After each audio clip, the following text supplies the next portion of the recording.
ఏపీలో రాక్షస పాలన కొనసాగుతోందని మాజీ సీఎం వైసీపీ అధినేత వైఎస్ జగన్ ట్వీట్ చేశారు. లా అండ్ ఆర్డర్ ఎక్కడా కనిపించడం లేదన్నారు. ప్రజల ప్రాణాలకు రక్షణ లేకుండా పోయిందన్నారు. వైసీపీని అణగదొక్కాలనే కోణంలోనే దారుణాలకు పాల్పడుతున్నారని, కొత్త ప్రభుత్వం వచ్చిన నెల రోజుల్లోనే ఏపీ అంటే హత్యలు, అత్యాచారాలు, రాజకీయ కక్షలతో చేస్తున్న దాడులు, విధ్వంసాలకు చిరునామాగా మారిపోయిందన్నారు. వినుకొండ హత్య ఘటన దీనికి పరాకాష్ట అని వ్యాఖ్యానించారు. నడి రోడ్డుపై జరిగిన దారుణం ప్రభుత్వానికి సిగ్గుచేటన్నారు. రాజకీయ దురుద్దేశాలతోనే ఇలాంటి దారుణాలను టీడీపీ నేతలు ప్రోత్సహిస్తున్నారన్నారు.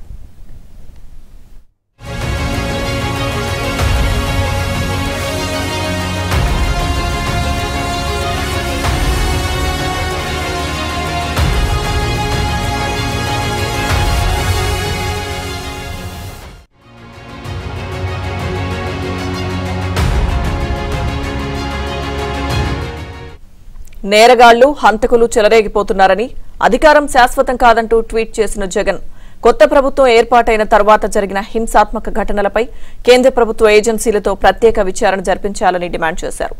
రాష్ట్రంలో శాంతి భద్రతలపై ప్రధాని మోదీ, హోంమంత్రి అమిత్ షా దృష్టి పెట్టాలని విజ్ఞప్తి చేశారు.